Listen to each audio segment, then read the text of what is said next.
Have you ever watched a movie so good that you were way too late to the party on? Well, here's my top 10 first-time watches of 2024.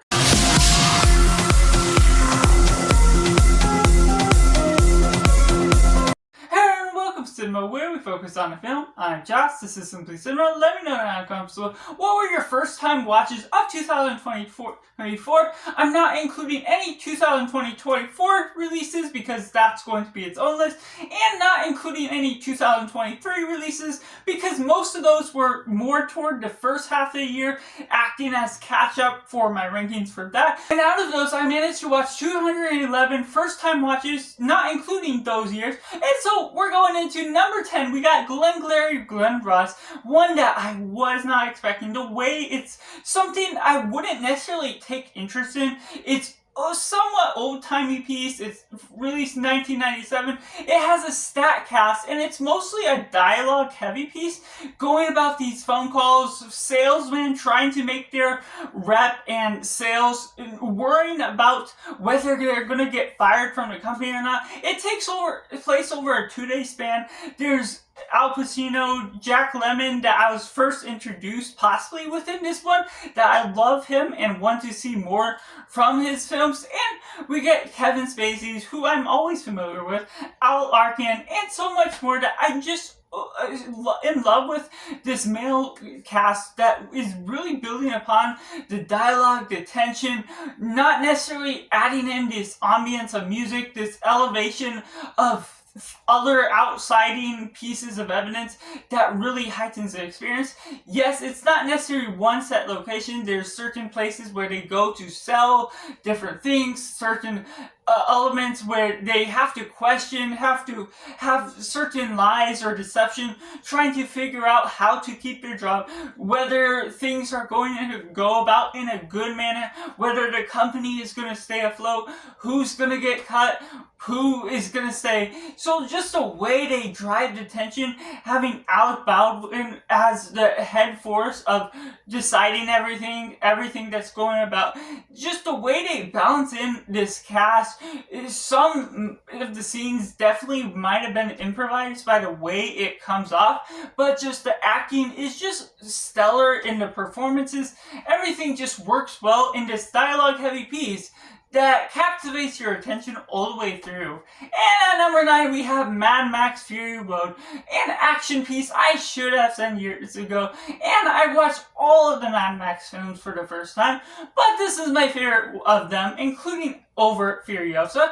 Just the way it goes about its tension, the driving force of the elements, George Miller being a great director, the cinematography being stellar to the fullest extent, the colors being utilized, and taking all this steampunk type of materials, building all these funky cars, going over a battle over the dunes, other things, racing to go different places, and having Furiosa included into the mix, how that all is intermixed within all the fights, all the big action. The scale is immersive. The world is something you want to go into, but at the same time, the feud is something that turns you away from loving the environment, even as much as you can love the experience that it all has in a fold. And at number 8, we have Pearl, a horror film that's quite unique for what I wasn't expecting going into it.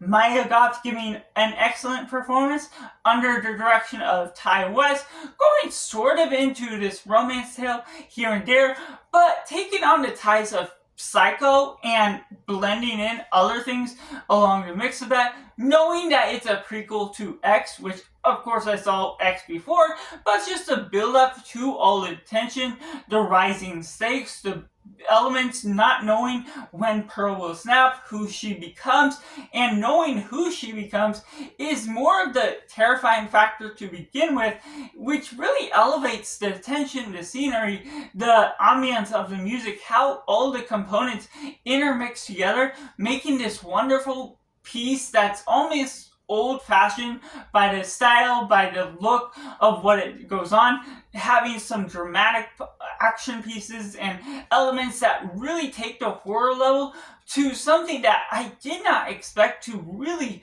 heighten my experience out of it. And again, Maya Goth just giving one of her best performances, being stunned and stuck to the camera, unable to take your eyes off what all is going on, for the good moments and some of the more terrifying moments just as well. And at number 7, we have Drive My Car, a foreign piece back in 2021 that I should have seen earlier just because it was Best Picture, but at the same time, the way they balance things along the way becomes compelling for the pieces, the components. It's a bit more down to earth. There's things about job searching, about acting, about other things that go into these different relationships. You're touching on some heartfelt moments, some moments of grief. So there's different inner struggles between our main characters, things that are going well, things that are just not working within the communication between some characters, but it's a world that is something that you can see being almost taken in real life,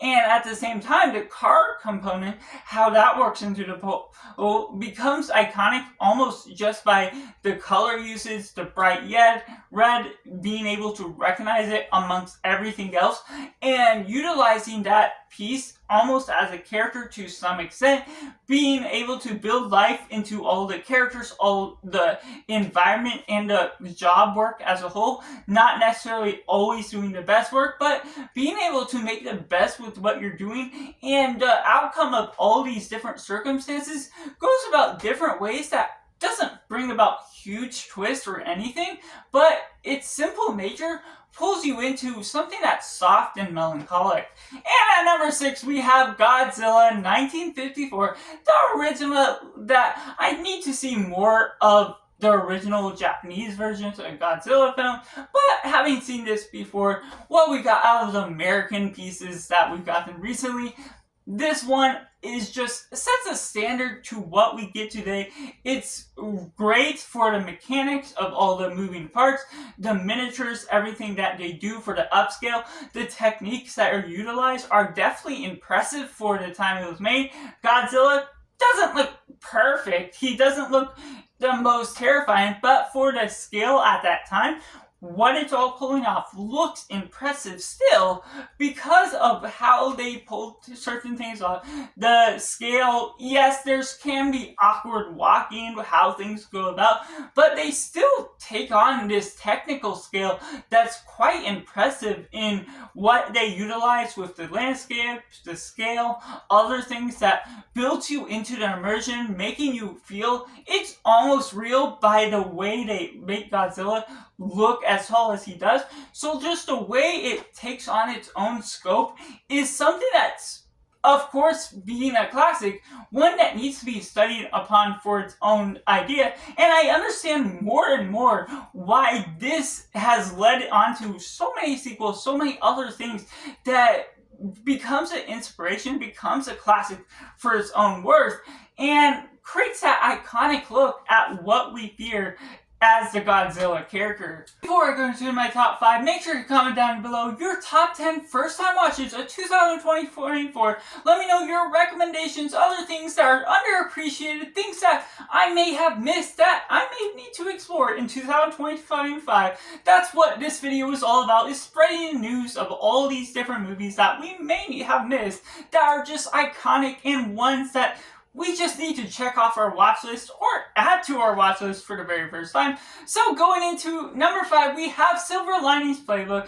What we get out of Bradley Cooper, Ryan Gosling, Emma Stone, the way you're building upon the excellence of the story, the director is great, pulling all these pieces of puzzles together, making a lovely atmosphere, building upon the chemistry, the romantic relationship, the dynamics between everything, just balances out with each other and manages to craft a story that's enticing, builds upon these different environments, goes into these different mental ideas and building upon the stakes at hand that's still down to earth, taking some fantasy realms or liberties along the way, but at the same time, you can feel the touchy-feely emotions that really emphasizes with the cast, with the characters and the story that's going on, that feels complex. The twist that goes about along the way goes in a nice mannered fashion.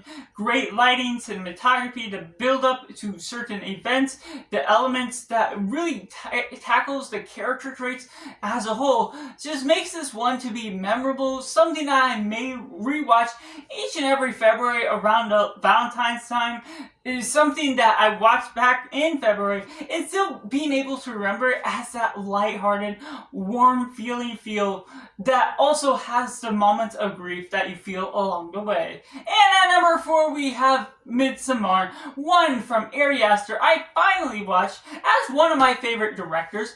And yes, the last 30 minutes goes into something that's really odd for the sex scene that they just throw in there, just going full on, and for the whole extent, but at the same time, weird is weird, and I love the way that Ari Aster crafts the cinematography to build up to the story. The writing is very confusing and enticing, but at the same time, sucks you into the atmosphere, makes you feel like this world is real, to which to some extent there can be some outcast lands that do have these weird cultural norms that are different than ours. So it's not outside of the realm of being realistic, and so it just takes all these different nuggets here and there, taking it on a wild sort of route, being very different than what you might expect outside the norm.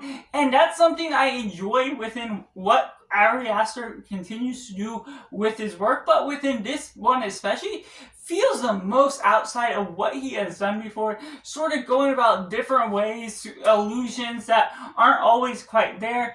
And Florence Pugh as the star is just someone that is continuing to do great work, pull off an excellent performance.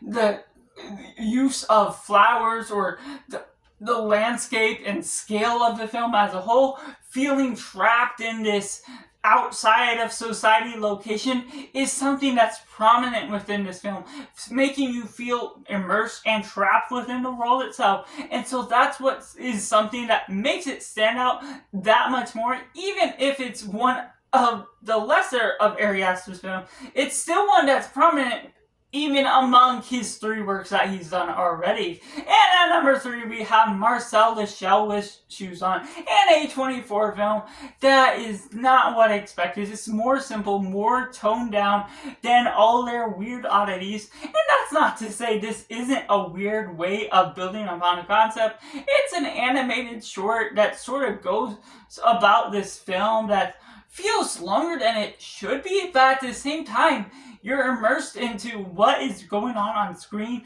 This cute little Shelle, this family that's all going on, these things that he has to learn about the culture, about human life. And it's told in this documentary style of this Shelle that lives and his mom, other things that's going about, building upon these different habitats, other things that he makes use of, makes the best of his environment, other things that it's just super creative by the way it's tackling as a whole, going on different adventures within this big world, and a small little Shelle just sucks you into the cute little Shelle that has shoes on. And at number 2, we have Lolita, one that I expected much of in some extent, because I'm a huge fan of much of Stanley Kubrick's work, and this was the last one I needed to see in his filmography. And it's about this relationship with this older man, this younger girl, and I didn't quite get the understanding of how drastic their age was. I understood it was as it was, what they were setting up, building upon the expectation that this man would get with her mother, but that goes about a different circumstance, and there's a drastic turn at some certain point that takes it in a new direction. What it's going about with the environment that it builds upon is about a writer, other things that build upon the relationship. It's a romance film that somehow had all the right beats that really effectively worked with me. I felt the emotional gravitas that worked between this relationship, the chemistry that's going on between. It could be controversial and was controversial for what it's utilizing, especially made during 1964 based on a book of the same name, how it's tackling that subject of just an older man and a teenage girl just getting in a relationship. But at the same time, the story convinced me what was all going on. I felt the emotions that were capturing on screen. There's some emotional sad moments, there's lively moments, other things that went about along the way. It can make you feel uncomfortable at times depending on what sort of perspective you're viewing the film by, but the characters, how they built them up, how it established different ways of going about, views on what you can look at with the dynamic between their separate age groups, becomes something interesting by the generational and cultural gap that you can ultimately have between these two parties that are going about at hand, not having this drastically big cast, but having certain scenes that take certain tension and pull it full force, taking things into different directions and having the questionable, controversial remarks go about within the film itself and still sort of end up in ways that you might expect or not expect, going back and forth between what is all messing with the story, a lively relationship that's all going on as a whole. And so it's just really unpredictable the way the story flows about its route as a whole. Coming in at number 1, we have Edge of Tomorrow, or Live, Die, Repeat. What we get out of the cast, the chemistry, everything between Tom Cruise, Emily Blunt. It's an action sci-fi film that is, been on my watch list for a while. I needed some sort of reason to really go into it, finally dive into it. It becomes so much more impressive than I expected, much more of a film of my type. It's not the melancholic drama that sort of is my type just as well, but it's a sci-fi action film that feels immersive because of the world, while also taking the Groundhog Day concept of this time reverse and looping within the day. They have to accomplish different tasks and do about different routes in order to survive, but they can't get outside of that loop until they sort of beat the game, beat the system that's all going about, the world that's going about them. And so how that circumstances, the way the chemistry is happening on screen, the relationship that is building within them, but also this one man that has to go through that loop with being able to recreate that scenario over and over, having to figure out his problem, figure out what all is needed to be done in order to win the game, is something that becomes so creative and impressive by director Doug Liman, that really manages to get this all edited down pat, manages to really liven up the atmosphere with a cinematic and CGI scope that builds upon the environment, builds upon the world, makes you immersed into what is all going on with this attack, this war, all the bugs, the other creatures that they're going up against, building upon this big scope of a world that you just can get sucked into, immerse, escape into something that's so much bigger than what is all going on. And so it has all the best of being a great action film, but also being a good sci-fi film just as well. And for me that loves me some good sci-fi, this is something that really satisfied an itch that I was not expecting to get this far into when I was watching it. So that's just my ranking of my top 10 first time watches of 2024, not including 2023 or 2024 watches that I've done. So let me know down in the comments below, what are your golden nuggets that you found last year for the very first time. Make sure to like this video if you enjoy it, subscribe if you haven't already to join in the film culture community where we talk about the love of cinema as a whole. So that's just all, and make sure to do yourself a favor and go watch a movie.